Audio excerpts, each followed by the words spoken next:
Welcome and good afternoon wherever you are in Australia. If you're in Victoria and Gippsland, it's the weather's lovely out here. I can see the rain out the window here in lovely Warragul. So thank you for taking the time to join us today. Welcome to Stu for joining myself, and between us we will do our best to answer your questions and give you a rundown about JobKeeper 2.0 and the state government funding. This will be first of probably two Q&As we'll do, because we're still waiting on some rules to come out around alternative testing and bits and pieces. Every day there seems to be something new that's hitting our inboxes that we're working our way through and having a bit of a chat about from a business perspective. So what we're going to do first is we'll touch on the state government side of things, and then we'll go through JobKeeper 2.0, talking about some key dates, the key changes, how the payment methods work for the different employees, and then we'll get stuck into the questions that we've had come in during the week. So we've had 3 or 4 questions come in that have got a similar theme that we'll address. And then while we're chatting, as we go through it, feel free in the chat box. So you'll see a chat option there on your screen on the bottom or the right-hand side, depending on where you've got it set up. If you just go into there and hit chat and type your question in, you can then pick to send that to everyone so everyone can see that question, or you can just post that to the admin, which will hit Stu and I's inbox, and between Stu and I we'll go through those questions. So Stu, I'll just quickly probably give a bit of a disclaimer about the advice that we give here. So if you can flick to the next slide, that should have our disclaimer on it. So just letting you know that this is based on information as of last night. We haven't seen anything come through this morning that's been brought to our attention that's going to change our advice thus far. As I said, please be aware some of this isn't complete advice, especially around alternative tests. We can delve into that a little bit, but knowing that there's going to be some changes between now and go live date on this. And this is general in nature, the advice here. So we encourage you to speak to your advisor. So one of the teams here, or if you've got an internal advisor, chat to them before you act upon anything you hear today. So after running through the formalities there, Stu, I'm happy to pass over to you, and you can take us through the state government side of funding that was announced a couple of weeks ago that went live sort of late Friday. Fantastic. Thanks, Paul, and hello to everybody. So the Business Support Fund Round 3 was announced last week, and applications went live Friday afternoon. So it's basically another support package similar to the last 2 state government packages, but this time it's aimed at eligible sectors if they're participating in JobKeeper. So they are areas like hospitality and those ones that have really been hit hard. The state government have released a list, and we'll be able to send that list out to people later on. So basically there's 3 levels of funding in this area for people who employ up to $10 million. So if you've got payroll that's less than $650,000, you're entitled to $10,000. Between $650,000 and $3 million, up to $15,000, and $20,000 if your payroll is between that $3 and $10 million mark.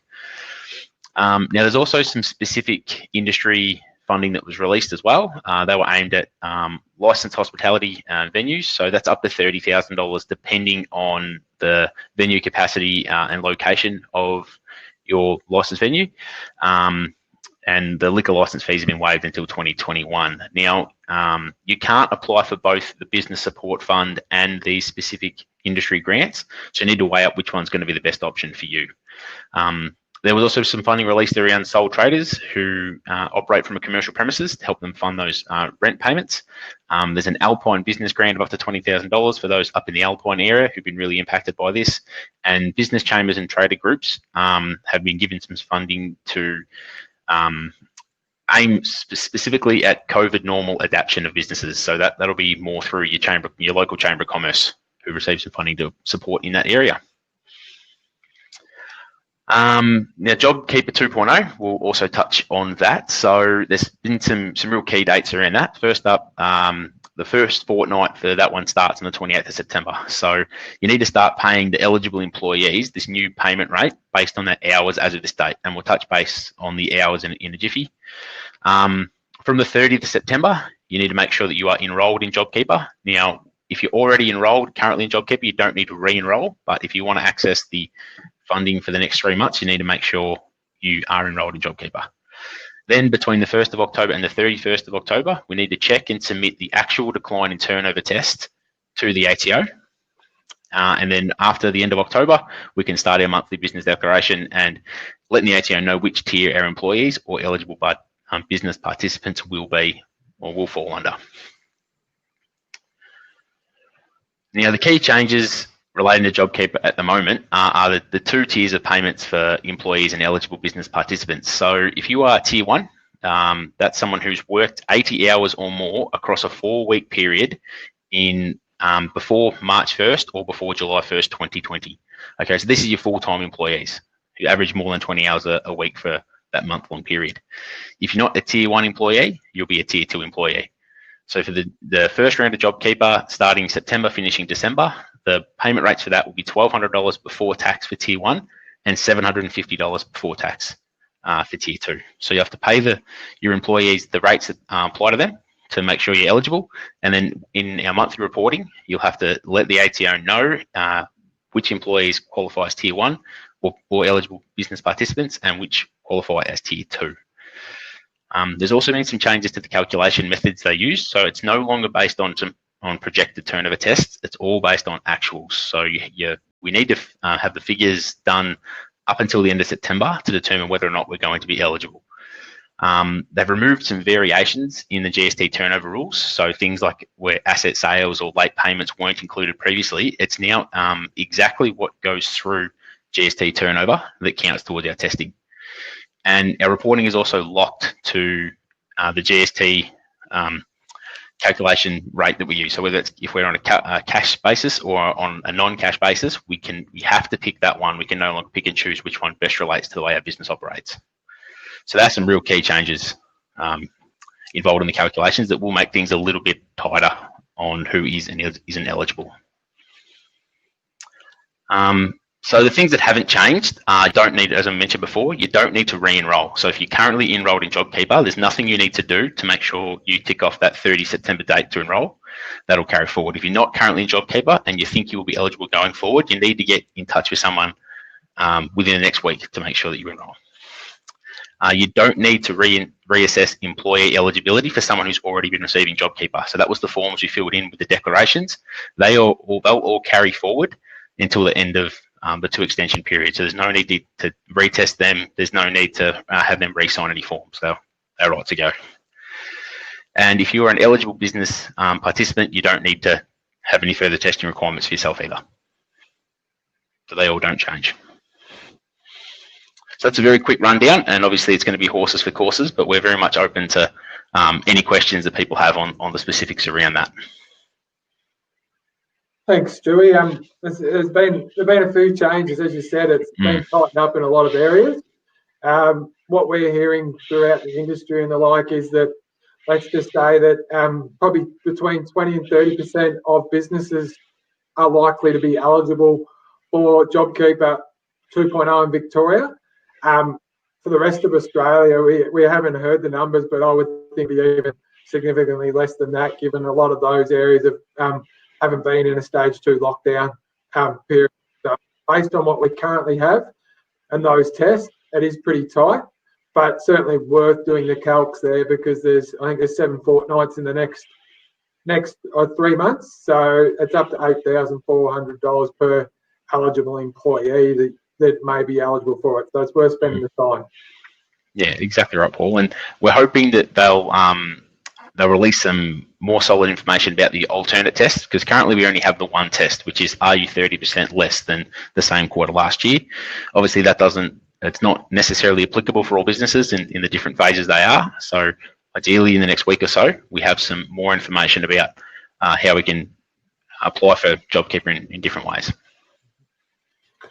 Yeah, I think what they've said, haven't they, Stu, about the alternate test is that last times will be used, but they haven't given us the clarity around that, because that's based on month-only tests, on estimates and the like. So we really need to see what the the ATO does with the Treasury's direction in that space before we can be comfortable to even run those alternate tests. Yeah. So it's all a waiting game at the moment, and hopefully it's not too much more of a wait. All right, fantastic. So we've got some questions popping through already, but I'll firstly duck to the ones that we got during the week. So question number one for you, Paul, is it true that if I sold plant and equipment during the September quarter, it is included when I calculate if I've dropped 30% of my revenue? Yeah. So JobKeeper first version, it wasn't included. So there was some rules around attrition and those sorts of things that allowed those to be specifically excluded. Unfortunately, at the minute, for JobKeeper 2.0, we have to include those in that turnover. So we know some live examples that we've heard throughout our circles. We chat to other advisors and what they're dealing with and the like is, so you could be down by 50%, but sold a $200,000 piece of machinery, which represents, say, the 50% drop you've had in revenue.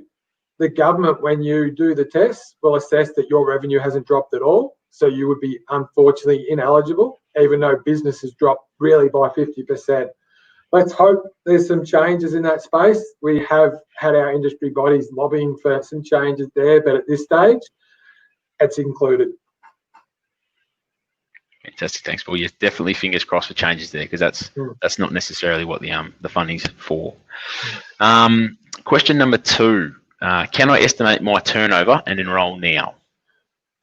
So no, unlike the previous scheme where you could forecast out and enrol and even fall just under 30% and the like and get in, this is all done on actuals. So we won't know until officially till 1st of October whether you would be eligible for it, or you can't do those tests yourself. If you're significantly down, you'll be able to work out that you are in. But if you're fairly close, it's going to come down to the wire with what happens between now and next Wednesday from a trading perspective. And as touched on before, Stu, it goes down on what your reporting is for GST purposes. So if you're on a cash basis and someone pays you for an invoice you've just done yesterday, that will hit and be included as income. So if they pay you early and those sorts of things, you've got to be mindful of that as well. So no forecasting, all actual numbers. Fantastic. Right, question three: can I pick what method I calculate my drop in turnover on? Yeah, so extension of that one, Stewie. Unfortunately not. Last time, yes, you could pick cash or accrual on what was a most appropriate reflection of the time and the like. So we use both those methods when doing testing for clients. At the minute, no. So if you're on a cash basis for GST, it's on a cash basis for the JobKeeper turnover test, and using the only test that we know that's been passed as legislation that's available. And same, if you're on accrual, it's on an accrual basis, so based on your invoicing for the quarter versus the invoicing for the quarter that you're comparing it against 12 months ago. No ability to change your reporting either. Your reporting's locked in at the start of each quarter, so you can't change from cash to accrual or accrual to cash now, unfortunately. So what you recorded your most recent BAS on, so whether if you're a monthly, what your August BAS was done on, or if you're a quarterly reporter, what your June BAS was done on, unless you were forced to change because you went over the thresholds to move from cash to accrual, you're stuck on using that one method as your testing from an income perspective. Fantastic. And for those of you who aren't registered for GST, you are the ones who can actually pick which method you choose if you're under that GST turnover threshold amount.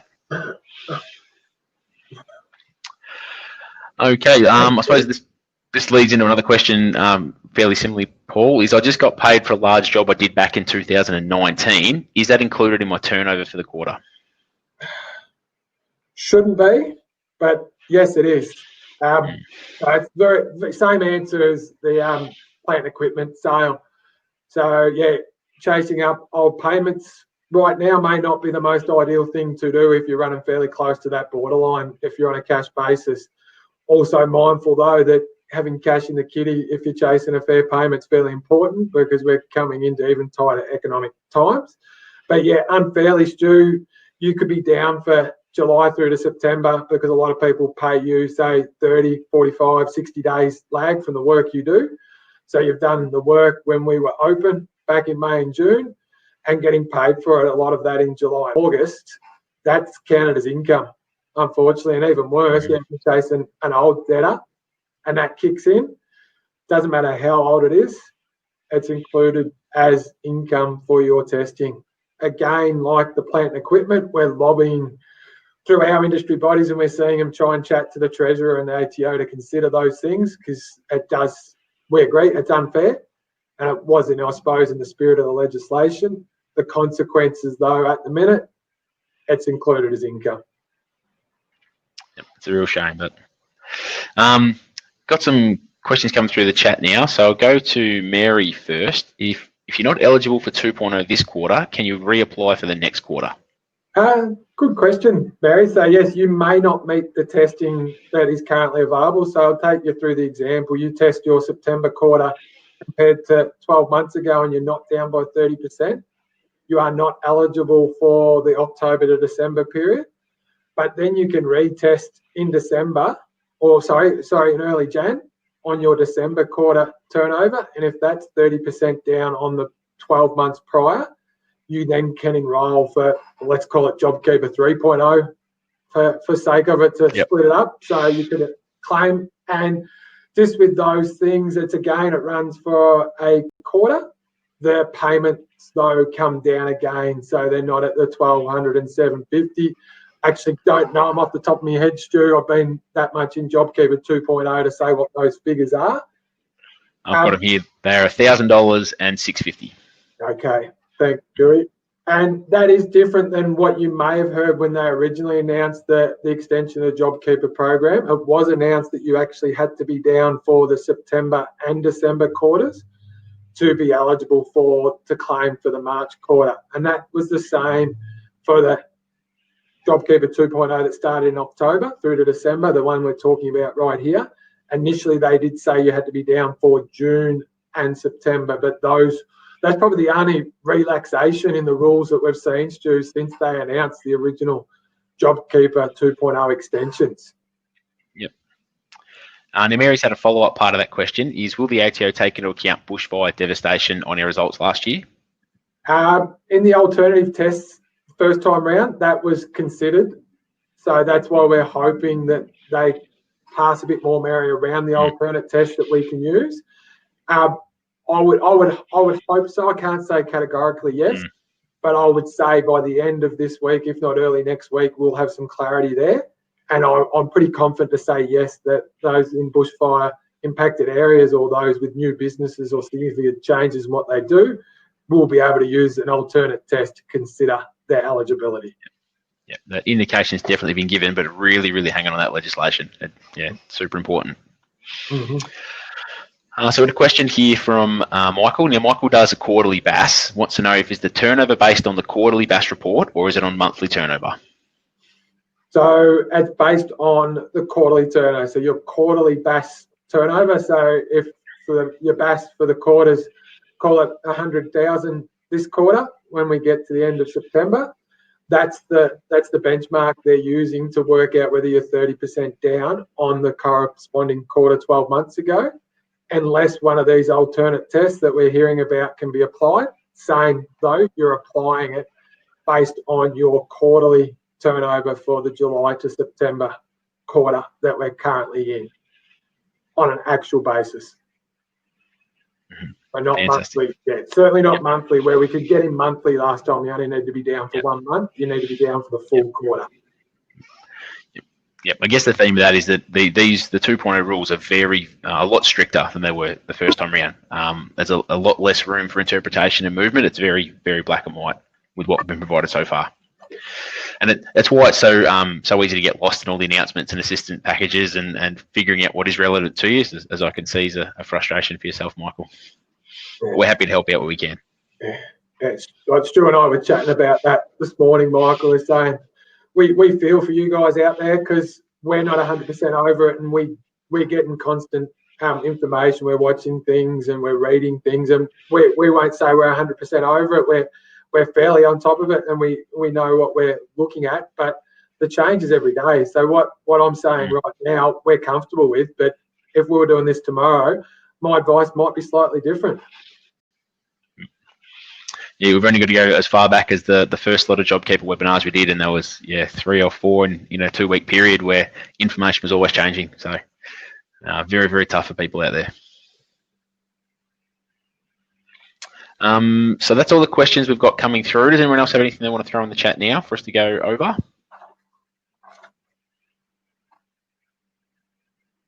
Nothing popping up there, Stu? Nothing's popping up here now, so hopefully that means we've answered a lot of your questions. Yeah, I think your summary was very comprehensive about each of the steps with key dates, key changes, Stu. So I feel that would have clarified some questions. So yep. Thank you.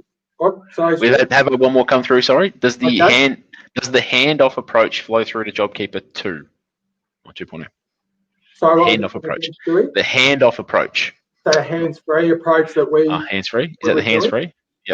Yep. So I'll jump to the next slide. So sort of the next steps we've got here is that option 1 is for yourself to check your eligibility and then apply and do the testing that Stu ran through before on those key dates. Option 2 is to contact us and we can help you out with very similar process that we had last time. We can do your, I suppose, eligibility testing and give you the instructions in respect to classing of your employees, whether they're tier 1 or tier 2, or we can actually do that as well as your monthly reporting and claiming for the next 3 months. And just like we did first time, we understand cash is fairly tight right now, so timing for paying us to engage our services would mirror the time that you get that money back from the government for each of those monthly claims. So if it was $1,200 for us to do the work, it would be $400 for each of the 3 months of November, December and January, mirroring when you get the money from the government. So we can provide more details about that if you need that post this webinar. Feel free to contact the office for some more info. Yeah, and you'll see option 3 is not yet eligible, and that's really great. And I know I've had some discussions last week, this week. Some clients that I've been speaking with are running really close to it, and they won't know till they wake up, I suppose, and see what's gone into their bank account as of next Thursday because of how close they are running to that 30%. And unfortunately, if you're 29.5% down, you go from being eligible for a significant amount of money to nothing. There's no, I suppose, what would you call it, tiered approach to banded people down, say, by 20 or 30% or between 10 and 20%, which is, again, I think an opportunity that the government's missed in this announcement that they should have been looking at. Yeah, exactly. That would have been really useful for a lot of businesses. 30% is really cut and dry, and for it to be all or nothing on a small amount of money for some, really harsh. Yes. Any other questions popped up there last minute, Stu? Nothing so far. Oh, very good. Well, thank you, Stu, for taking the time out to go through this. You've done the most of the heavy lifting here, and I've just answered a couple of questions. So thank you, Stu, and for our marketing team, Steph, IJ, and Crystal, for pulling this together. Much appreciated. Thank you, everyone that sent questions in during the week and over the last couple of weeks, and then that joined us today and shared some questions. Appreciate that you'll want to know what's happening, and we're happy here to help you as best we can. And I reckon we'll probably do another one of these in the next week or two once we get some clarity around some of those alternate testings, if the demand warrants it, and we've got some more information to share. Just a couple of things. We've got an upcoming webinar next week called Unlocking Your Potential around business planning, which will have Stu and fellow director Mark Dunsany who are taking us through that. And it's a really important topic about what we should be looking at. Like a lot of businesses, the funding is turning off. So it's really important to get stuck into what your business is looking like, doing some planning, putting in steps and daily and weekly actions towards keeping ahead of your competition and what's actually happening out there. Just make sure, even more important now that we're looking after local businesses, where we know that local businesses need the support, like the guys here that are on the line and those in your community. So if you can afford to spend money, think first about where you spend that and make sure it's going into local pockets where practical, where instead of it landing in the corporation that's owned by someone that's sitting in America, so it's ended up in one of the big four banks, would much rather it cycle through our microeconomies and potentially not head offshore, because we're going to have to pay it all back at some point. Make sure you're looking after yourself, take care, and if you need to chat, Stu, myself and any other team here at Pursuit are more than happy to help out and chat and help you work through things. Thanks again and take care. No worries. Thanks heaps. Cheers, guys. Bye.